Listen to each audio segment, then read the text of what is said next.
Body language examination करते वक्त Donald Trump और किम जोंग की मेरे लिए सबसे बड़ा चैलेंज ये था कि जो टारगेट फुटेज थी वो सिर्फ 32 सेकंड की थी और इसी 32 सेकंड्स में दोनों दिग्गज नेता आते हैं, हाथ मिलाते हैं और चले जाते हैं। लेकिन इन्हीं 32 सेकंड्स में ये दोनों दिग्गज नेता अपनी बॉडी लैंग्वेज के ज़रिए आपके और मेरे जैसे 50,000 से ज़्यादा डिक्रिप्टोलॉजिस्ट के लिए बहुत सारे सुराग छोड़ के चले जाते हैं। बॉडी लैंग्वेज के इन्हीं सुरागों का पीछा करते करते मैं और आप पहुंचेंगे उस गुप्त ठिकाने तक जहां पर कि ये नेता लोग कभी नहीं चाहते कि आप और मैं पहुंचें, यानी कि इनका मन। तो वीडियो फुटेज शुरू होती है और हम देखते हैं कि किम जोंग तेज़ी से चले आ रहे हैं ट्रंप की तरफ हाथ मिलाने। कुछ नोटिस किया इस तानाशाह की बॉडी लैंग्वेज में आपने? अब जब आपकी तेज़ निगाहें और चुस्त इन्वेस्टिगेटिव दिमाग इस फ्रेम में छुपी हुई पहली हरकत को ढूंढ रहा है, उस वक्त ये कॉन्टेक्स्ट या संदर्भ जानना भी ज़रूरी है कि दो देशों के दिग्गज लीडर्स कभी भी गिल्ली डंडा खेलने के लिए मुलाकात नहीं करते हैं। इनका मकसद सिर्फ और सिर्फ एक ही होता है, कामयाब डिप्लोमेटिक डीलिंग, यानी एक शर्त आप मेरी मानो, एक शर्त हम आपकी मानेंगे। असल में अमेरिका हमेशा से चाहता है कि एक सनकी राजा के हाथों में खेलता हुआ नॉर्थ कोरिया जैसा छोटा सा देश अपने न्यूक्लियर वेपन्स नष्ट कर दे और इस तरह के खतरनाक हथियारों पर भविष्य में कोई डेवलपमेंट ना करे। दूसरी तरफ नॉर्थ कोरिया चाहता है कि अमेरिका उस पर लगे व्यापारिक प्रतिबंध हटा दे। जब मामला नेगोशिएशंस और शर्तों के भावतोल का होता है तो दूसरे लीडर पर किसी भी तरह से साइकोलॉजिकल प्रेशर बनाना एक सीक्रेट और स्मार्ट मूव होता है। ऐसे में बॉडी लैंग्वेज एक कीमती हथियार बन जाती है। बॉडी लैंग्वेज का हथियार इतना सूक्ष्म होता है जो मार भी करता है और शिकार को पता भी नहीं चलता कि उसका शिकार हो गया है। और इस फोटो को देख करके अब तक आपने नोटिस कर लिया होगा कि यहाँ पर किम जोंग ने सबसे पहले हाथ बढ़ाया है हैंडशेक के लिए, जबकि ट्रंप की बॉडी अपनी जगह पर रॉक सॉलिड यानी कि स्थिर है। साइकोलॉजी की दुनिया में जो हैंडशेक की पहल करता है वो अक्सर ताकत के तराजू में हल्की तरफ नज़र आता है, क्योंकि वो आतुर या डेस्परेट हो रहा है सामने वाले से जुड़ने के लिए। इसे हम मैग्नेटिक हैंड इफेक्ट भी कहते हैं, जिसमें छोटा मैग्नेट बड़े मैग्नेट की तरफ खींचा चला आता है। अटैचमेंट थ्योरी कहती है कि हम इंसानों के अंदर पैदा होते ही किसी ऐसे पावरफुल इंसान से अटैच होने की इच्छा होती है जो हमें प्रोटेक्ट कर सके।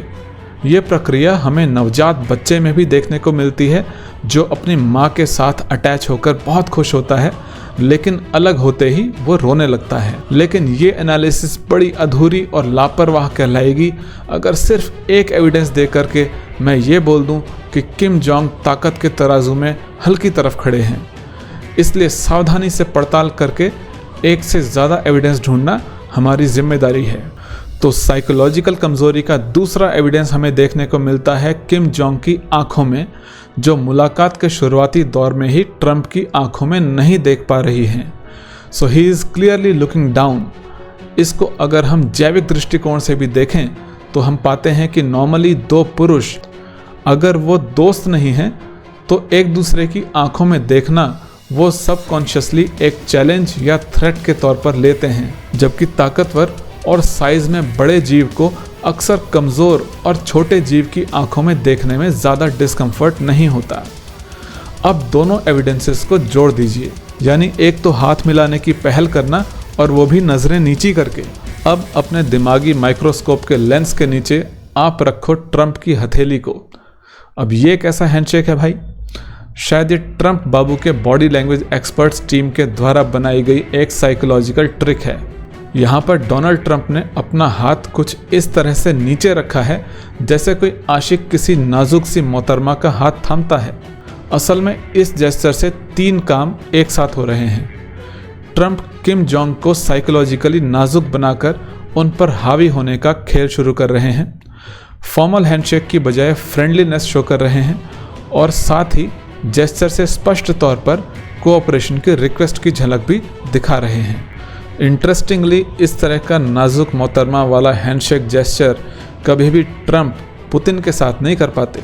ये असल में एक मनोवैज्ञानिक साजिश है, डिप्लोमेटिक मीटिंग शुरू होने से पहले ही किम जोंग पर हावी हो जाने की और एक डोमिनेटिंग टोन सेट करने की। उसके अगले ही पल ट्रंप ताकत की अगली रस्म भी पूरी कर देते हैं, हैंडशेक को दूसरे हाथ से सिक्योर करके। अगर आपको साइकोलॉजी की थोड़ी भी समझ है तो आप समझ गए होंगे कि असल में यहाँ पर ट्रंप ने हैंडशेक को नहीं बल्कि किम जोंग की मेंटल स्टेट को पूरी तरह से अपने कब्जे में करने की कोशिश करी है। लेकिन जो अगले पल हम ऑब्जर्व करते हैं वो एक और एविडेंस देगा किम जोंग की मेंटल कंफर्ट डिस्कंफर्ट स्टेट के बारे में। किम जोंग कंपैरेटिवली बहुत ज़्यादा बॉडी को स्विंग या मूव कर रहे हैं। मुलाकात के वक्त कुछ लोगों में एंजाइटी की वजह से इंसान के जिस्म में भागने के लिए बहुत सारी मात्रा में एनर्जी प्रोड्यूस होती है, लेकिन प्रैक्टिकली इंसान वहाँ से भागता नहीं है बल्कि किसी तरह उस एक्सेसिव एनर्जी को रिलीज़ करता है अपनी शरीर को हिला डुलाकर। लेकिन यहाँ पर किम जोंग ने इतने ज़ोर से सांस क्यों खींची?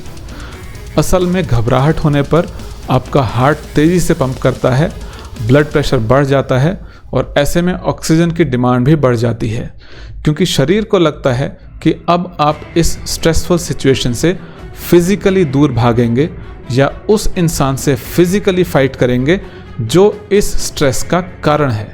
और वो घबराया हुआ इंसान ऑक्सीजन की इस डिमांड को गहरी सांस भर के पूरा करता है। कुछ ऐसा ही हम यहाँ पर देख रहे हैं किम जोंग में भी। फिर चलते चलते आखिर में डोनाल्ड ट्रंप किम जोंग के बाजू को थपथपाते हैं, जिसे हम अंग्रेजी में पैट करना भी कहते हैं। ये भी एक डोमिनेटिंग बिहेवियर है। लोग अक्सर ऐसा छोटे बच्चों को शाबाशी देने के लिए करते हैं, जिससे ऑटोमेटिकली पैट करने वाले को पावर पोजीशन मिल जाती है, जबकि जिसको पैट किया जा रहा है उसकी दिमाग की निचली सतह पर और नाक के पीछे ऑक्सीटोसिन हार्मोन्स रिलीज होते हैं, जिससे वो इंसान शांत और सामने वाले के प्रति जुड़ा हुआ महसूस करता है। मैं जानता हूँ कि अब आपका साइकोलॉजी और बॉडी लैंग्वेज में इंटरेस्ट बहुत ज़्यादा बढ़ गया है और अब आप डेफिनेटली अपने आसपास के लोगों की बॉडी लैंग्वेज एनालिसिस भी कर रहे होंगे।